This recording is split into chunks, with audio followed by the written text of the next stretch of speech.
பல குற்றவாளிகள் கூலிப்படைகளை வைத்து கொலை செய்வது, அரசியல் கொலைகள் அதிகரித்திருக்கிறது.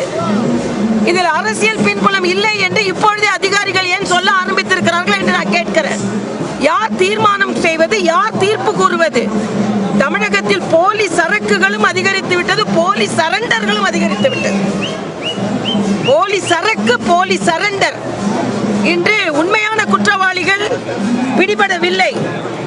மிகவும் பலம் வாய்ந்த குற்றவாளிகள், சிறையில் இருந்தே குற்றத்தை செய்பவர்கள் அதிகரித்திருக்கிறார்கள். இதற்கு அரசு ஊக்கப்படுத்திக் கொண்டிருக்கிறது. இது திராவிட மாடலா, தினம் ஒரு கொலை மாடலா என்று எனக்கு தெரியவில்லை. அதனால் நியாயம் கிடைக்க வேண்டும். சாதாரண பெண் என்னிடம் வந்து சொல்கிறார், ஒரு ஏழை தாய் வந்து என்ன சொல்கிறார், குற்றவாளியில கண்டுபிடிக்கலாமா, சரண்டர் ஆனவங்க எல்லாம் குற்றவாளி கிடையாது நான் சொல்லலை. இப்ப என் முன்னால ஒரு ஏழை தாய் வந்து சொல்லிவிட்டு செல்கிறார். ஆக இது மிகவும் தீவிரமாக எடுத்துக்கொள்ளப்பட வேண்டிய ஒன்று. இல்ல, சிபிஐ விசாரணை நிச்சயம் தேவை. ஏனென்றால் தனது கூட்டணி கட்சியை சார்ந்த ஒரு மாவட்ட தலைவர் திருநெல்வேலியில் கொலை செய்யப்பட்டார். அதற்கு இன்னும் குற்றவாளிகள் கண்டுபிடிக்கப்படவில்லை.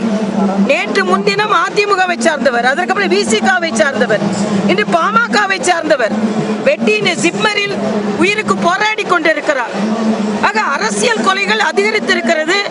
இன்னும் சொல்ல போனால் ஆம்ஸ்ட்ராங் அவர்களின் இறுதி சொற்பொழிவை நீங்கள் பார்த்தீர்கள் என்றால் ஆளும் கட்சியையும் முதலமைச்சரையும் முதலமைச்சரின் மகனையும் சாடி இருக்கிறார்.